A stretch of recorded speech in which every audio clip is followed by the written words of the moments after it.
to invite Principal Ma'am to felicitate our speaker, respected Professor Vipul Singh. Professor Vipul Singh is a distinguished historian and professor at the Department of History, University of Delhi, with over 25 years of teaching experience. He holds a PhD from Delhi University and completed his postdoctorate at Ludwig Maximilian University, Munich, Germany. A dedicated researcher, his primary focus is the environmental arid western Rajasthan and the floodplains of the Ganga. His work also extends to fluvial landscapes, inland fisheries, plantation ecology, disease, migration, eco-criticism, and historical GIS. Professor Singh is a Carson Fellow alumnus of the Rachel Carson Center for Environment and Society, Munich. His notable publications include Speaking Rivers, Environmental History of a Mid-Ganga Flood Country, and several acclaimed research papers.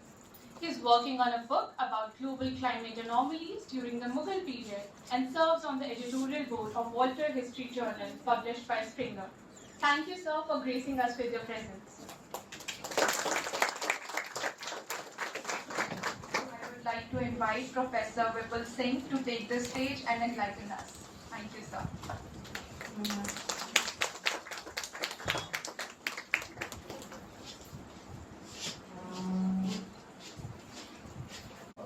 Just such an illuminating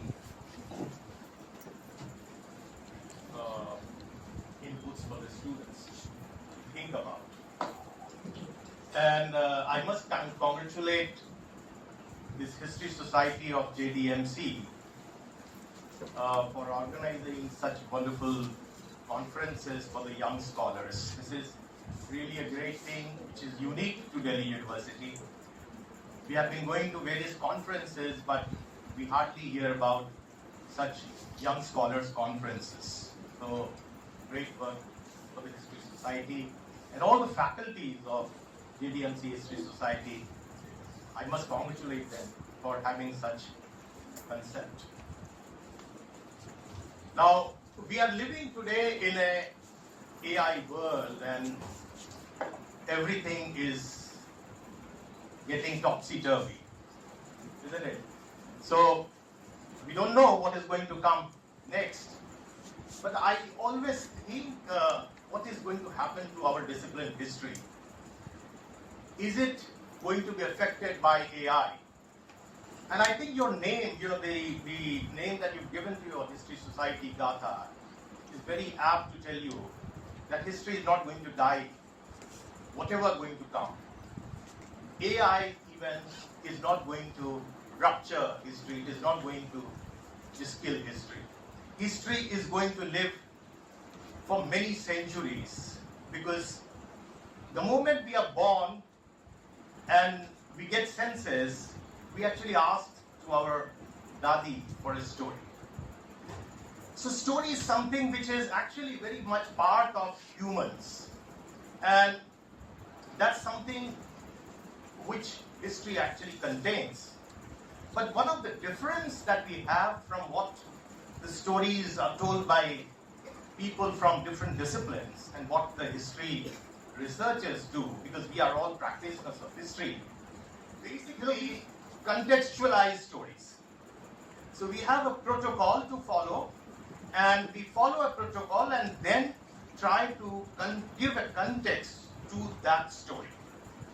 And here lies the difference between a history student and a student who may be from English. So Professor Sharma gave us a very good, interesting inputs that why we should go back to past and try to look for those sources to understand what was there in Delhi. It was much beyond Delhi Sultans and the Mughals, because we had our glorious past even before that. So we as history students should look for that, isn't it? But then the challenge is that we have to follow a protocol for this. Now let's come to the real issue. Delhi today, every day in the newspaper we are hearing about Delhi's Yamuna getting polluted. So polluted Yamuna is one of the things that we discuss every day. And can you please? So, this pollution in Yamuna is not only affecting Delhi, it's the air that we breathe today.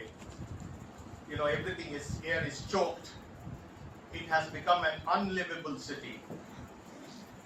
But you will be surprised to know, if you go back to your history sources, the people who settled here and the people who came here, they wanted to live in Delhi because the climate, the vibes, everything was so very beautiful in Delhi. And I think the Chauhans, the Tomars, even before that, all the early settlements, the Turks later, the Khaljis, the Tughlaqs, the Lodhis, the Mughals, the British, they all wanted to capture Delhi. So there must be something in Delhi that everybody wanted to be in Delhi. And mind you, the Mughals had their earlier capital in Agra, not in Delhi. And they still, Shah Jahan later wanted to come to Delhi because he loved the vibes and the climate of Delhi. So that was so beautiful, Delhi, in early times. And then we have a Delhi today which almost becomes unlivable. I think there is a context to which I am telling you this entire story. The context is that what was that made people to settle here, and what was the basis on which we actually lived and the people lived in Delhi. Now let me give you a sense of what was happening. And one of the things that is often so glorified by historians, especially for those who are writing medieval Indian history, they talk a lot about the Nehar-e-Bisht. Nehar-e-Bisht, which was dug up by Shah Jahan and which actually traveled from Yamuna and then entered into the Lal Killa, the Red Fort, and then emptied into Yamuna. So despite the fact that Shah Jahanabad, the Red Fort, it was built right on the bank of the Yamuna, but the water was supplied from far off to the Red Fort. So this is much glorified. And mind you, this is 17th century, and this is again a century when in Paris there is another ruler, Louis XIV, who had decided to construct the Palace of Versailles. And if you go to the palace, you will find a similar kind of a canal going right through the middle of the palace and then supplying the water to the palace. So they dug up a canal from the Seine River, which was far off. So this is a kind of, the engineering is so much glorified by historians, isn't it?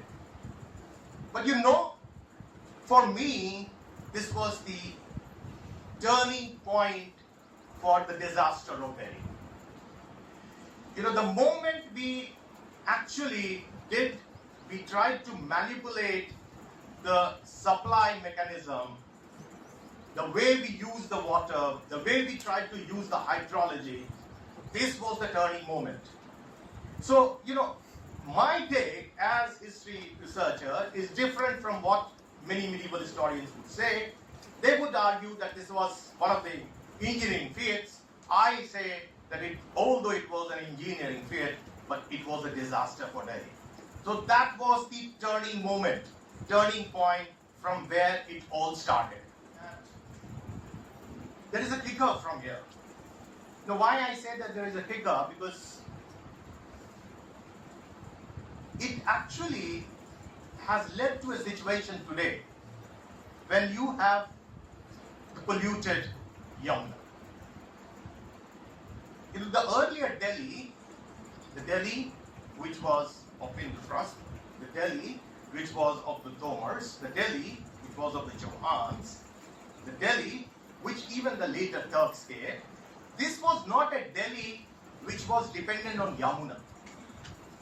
This was a Delhi which was dependent on the local hydrology. There is a kicker from here. Note that there is a kicker because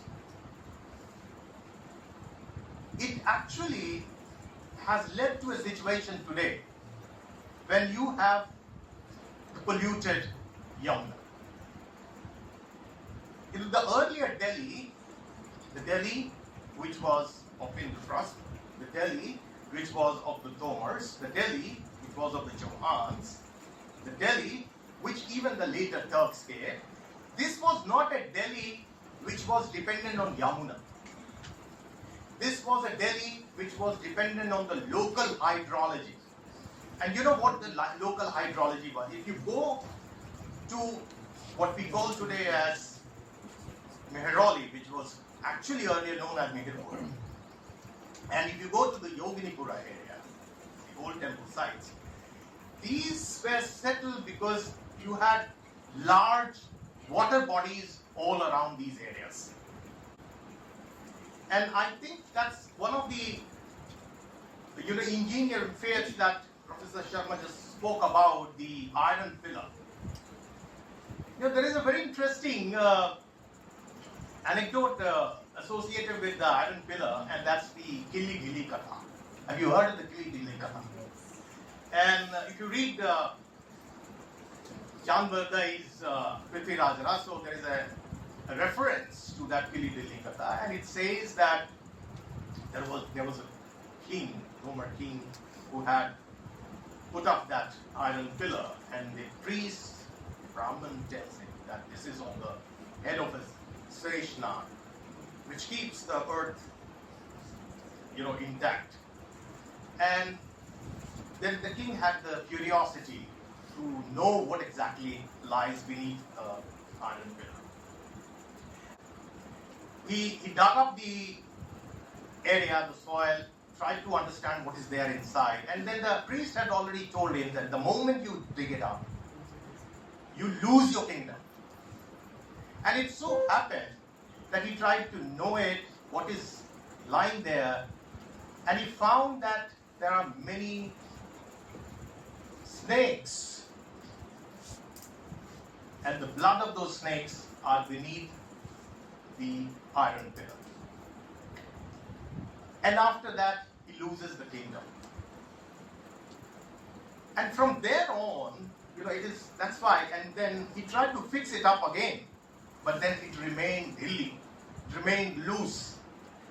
That's the story of the Killi Dilli Katha.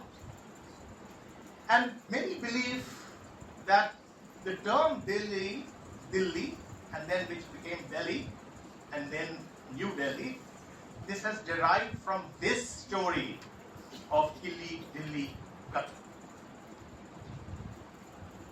Now, if we look at these early settlements of Delhi, what we should rather say Delhi, they're all far away from Yamuna. So may I ask you to just flip the, these are the early forts, the remains of the forts which was built by Anandpal Tomar. Next please. And this is the Nehre Behest, which is actually flowing right in the middle of the Red Fort through the Rang Mahal and various other buildings. Next. And here is your iron pillar. These are the two photographs taken by me when I visited Delhi last year. Now this iron pillar is so very, it's been there for thousands of years. But then this iron pillar has a reference of Delhi. And it tells you about the ruler, Anandpal, who had settled this Delhi, And this is another very interesting reference coming from the 11th century. Next. Now look at these early settlements, and then the Turks come and then try to take control of Delhi. And if you look at these early settlements, all these early settlements are far away from Yamuna. This Yamuna river is right at the top. And all these early settlements are closer to the west, the southern part of Delhi. And these are away from Yamuna river. Now why is it that these settlements, the early settlements, were away from Yamuna? It was because even the Tomars who settled Delhi, that was away from Yamuna. Because you had water bodies all around. And if you go to these sites in South Delhi, this is Anangatal, which is still there, remnants of that. Next please. And then we have all these baolis which were constructed. Next.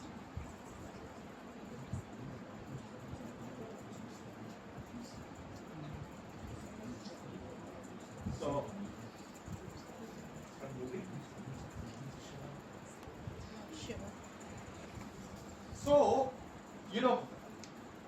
even the Turks, when they came here, they also settled in that particular area. They occupied those territories and they converted all the existing constructions of the Tomars and the early, settlers, converted into mosques and many other things, their own buildings. So, and then they also constructed many of the, understanding the hydrology, the way people were living in Delhi and the way people were depending on those early baolis and the lakes and the tals that we have. And let me tell you that I have another very interesting map for you. Yeah. Now these are all lakes, huge lakes of Delhi. Now this is the map I wanted to see you. These are all older settlements of Delhi, which are far away from Yamuna river. And these villages are actually, the old villages are close to the water bodies, the lakes. So like the lake that we have in Bhopal, we had many huge lakes, the Najafgarh lake, what we know today. These lakes were existing for centuries and many of the villages were around these water bodies. So nobody wanted to settle closer to Yamuna. And that was something which even the Turks realized later on. And let me tell you that there is a reference of Firuz Shah Tughlaq in many of the medieval accounts talking about Firuz Shah Tughlaq constructing so many canals. So he's famous for construction of many canals. And there is one canal which is coming, which was coming from the Karnal region going to Hisar, which Firuz Shah Tughlaq constructed.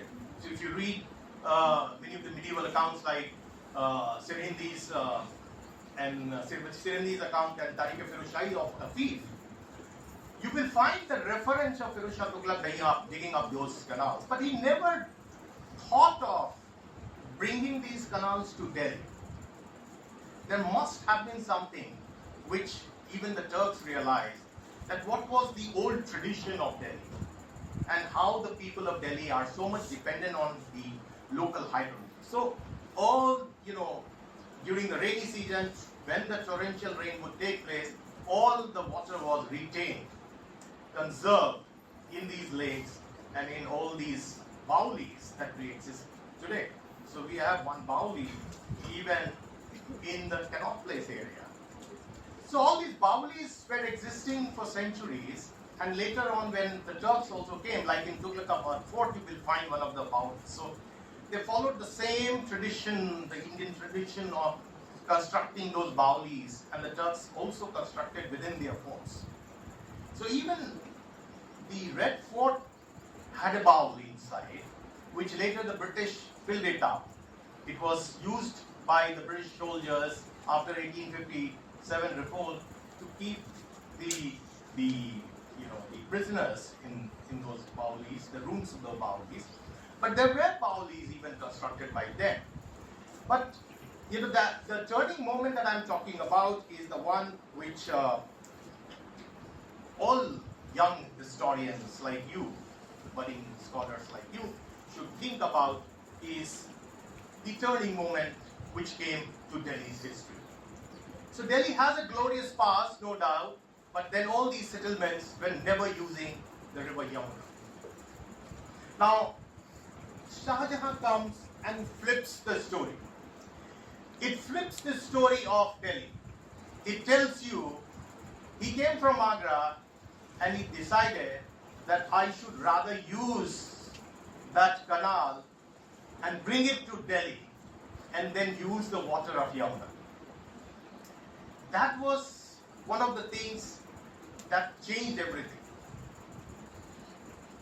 So, Akbar had issued a sanad which gives reference about the cleaning up, desilting of the canal that was dug up by Firuz Shah Tughlaq. So he refers in that sanad, he informs us that the canal dug up by Firuz Shah Tughlaq is all filled up with a lot of silt and then we have to clean it. So he widened it, he cleaned it up, he deepened it, but he never brought it to Delhi. And then when Shah Jahan decided to construct Shah Jahanabad, he brings that canal from Karnal to the Red Fort, which went through the Chandni Chowk and Daryaganj. So Daryaganj and Chandni Chowk, the roads, the traffic jams that you see on those roads were earlier canals. So it's a good idea to talk about those architectural achievements that they did. But then as history scholars, we should also realize that these were the critical moments. And the way, as James Scott always says, that you should look at everything like a state. The way state looks at these things is quite different from what the commoners do.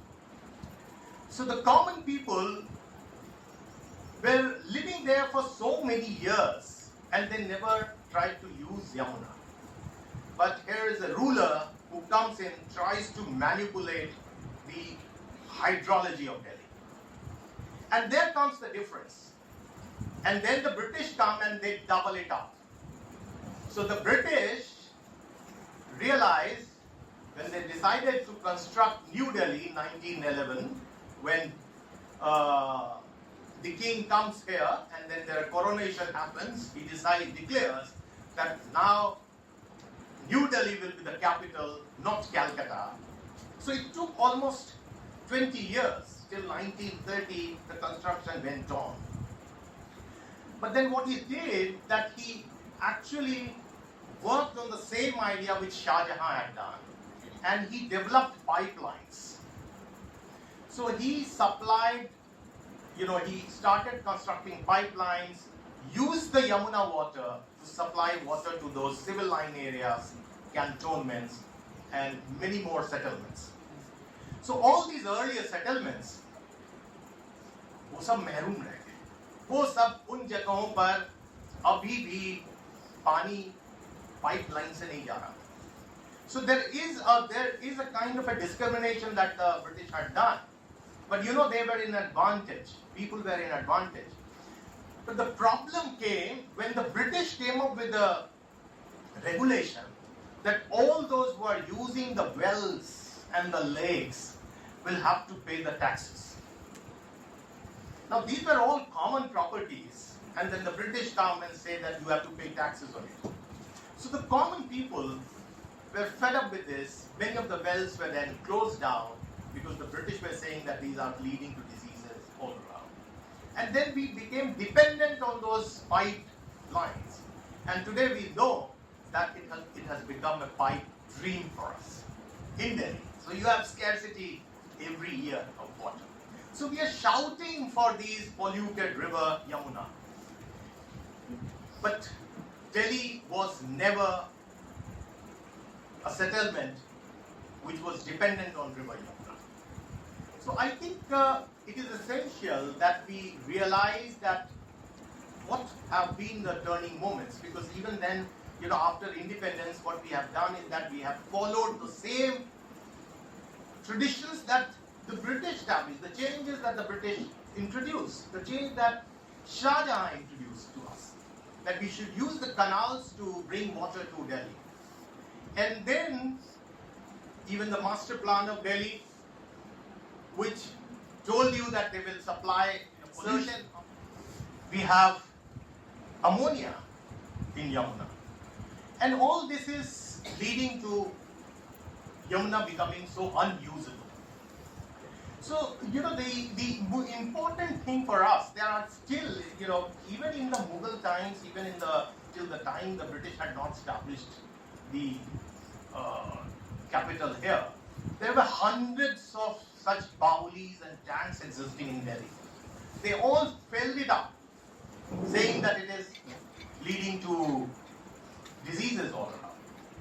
But mind you, these were not leading to diseases in earlier times. There are no references of diseases in earlier times.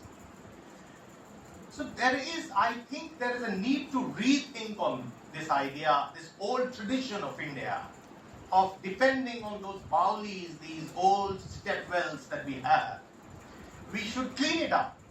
We should construct more and more lakes. We should maintain those lakes.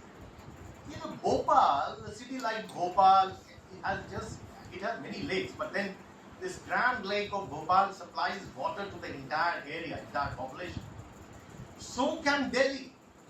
The Nazafgarh lake was so used, there were many villages settled around. The Hauj Khas, they changed the name as Hauj Khas, but then, all these areas had used lakes. And it existed for centuries, even before the Turks came. The Turks settled there because they realized that there is a water. So the rain in Delhi used to be, and you know that the nature of rainfall in Delhi is a torrential type. It will rain for 1 or 2 months in a year, but then you have to trap that water. So I think we have to go back to the old tradition of Delhi, and as researchers, you should try to think about these stories that we have in our sources, and then weave our, stories with the historical context. Right? Thank you so much for inviting me to interact with you, and congratulations and best wishes to all of us.